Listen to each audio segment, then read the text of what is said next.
ये जाकिर नाइक कौन है भाई? I have divided this topic. Bharat বলছে জাকির নায়েক একজন মোস্ট ওয়ান্টেড ব্যক্তি, কিন্তু প্রশ্ন হলো কেন আজ সেই ভারতই তার নাম শুনে কাঁপছে। বাংলাদেশে জাকির নায়েকের আগমন নিয়ে মোদী সরকারের ভিত কাঁপছে, আর শেখ হাসিনার সিদ্ধান্ত যেন পুরো দক্ষিণ এশিয়ার রাজনীতিতে আগুন ধরিয়ে দিয়েছে।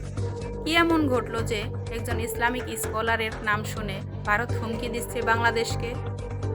স্বাগতম। আজ আমরা জানাবো কেন জাকির নায়েককে ঘিরে ভারত এমন ভয় পাচ্ছে এবং শেখ হাসিনার নতুন অবস্থান কিভাবে ভারতের মুখে কালো ছোপ লাগিয়েছে।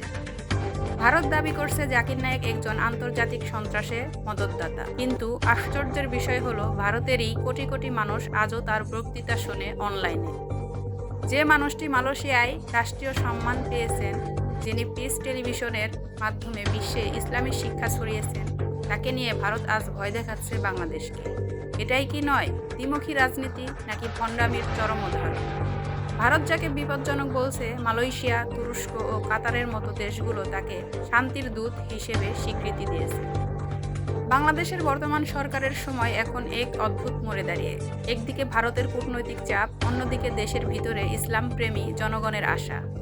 ডক্টর জাকির নায়েক যেন বাংলাদেশে আসতে পারেন, সূত্র মতে শেখ হাসিনার একাধিক উপদেষ্টা জানিয়েছেন জাকির নায়েকের আগমন রুদ্ধ করার কোনো নতুন নির্দেশ এখনও নেই, অর্থাৎ সরকারের অবস্থান বদলাচ্ছে। এই নরম অবস্থানই এখন ভারতের জন্য অস্বস্তির কারণ হয়ে দাঁড়িয়েছে। ভারতের গোয়েন্দা সংস্থা রাও ও স্বরাষ্ট্র মন্ত্রণালয় বাংলাদেশের সঙ্গে আনুষ্ঠানিক যোগাযোগ করেছে। তারা সরাসরি বলেছে, যদি জাকির নায়েক ঢাকায় নামেন, তাকে আমাদের হাতে তুলে দিতে হবে। কিন্তু বাংলাদেশ কি এখনও ভারতের আদেশ মানার অবস্থায় আছে?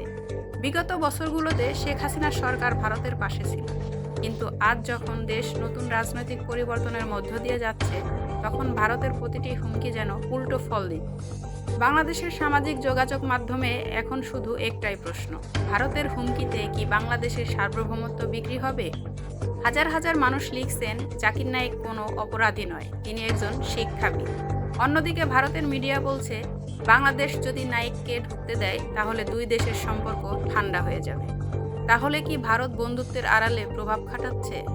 আন্তর্জাতিক বিশ্লেষকরা বলছেন, ভারত আজ মুসলিম বিশ্বের চোখে অস্বস্তিকর অবস্থানে। একদিকে তারা ইসলামী স্কলারদের চরমপন্থী বলে চিহ্নিত করছে, অন্যদিকে ইসরায়েলের সঙ্গে সামরিক সম্পর্ক বাড়াচ্ছে।